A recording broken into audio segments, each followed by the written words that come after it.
תספר על מה אתה מרגיש אחרי אירוע כזה, כלומר מה קורה אחרי שאתה רואה ישראלי שמסרב ונכלל לכלא? את האמת, לבוא ולהזדהות איתו זה מחמם את הלב וזה מאוד מוזר בשביל אנשים, זה מאוד מוזר בשביל אנשים פלסטינים לבוא להזדהות עם חייל ישראלי שמסרב. בעצם זה המסר שלנו, זה היה תענוג, זה היה מחמם את הלב להזדהות עם עידן. תודה רבה לכולם.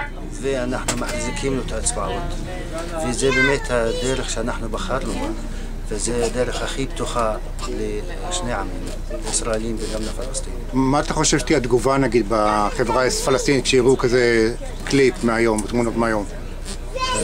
אני חושב שהרוב של העם הפלסטיני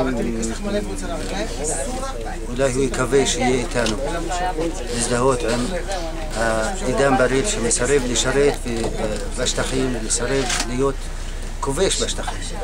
אני חושב שזה משהו מבורך על יד העם הפלסטיני.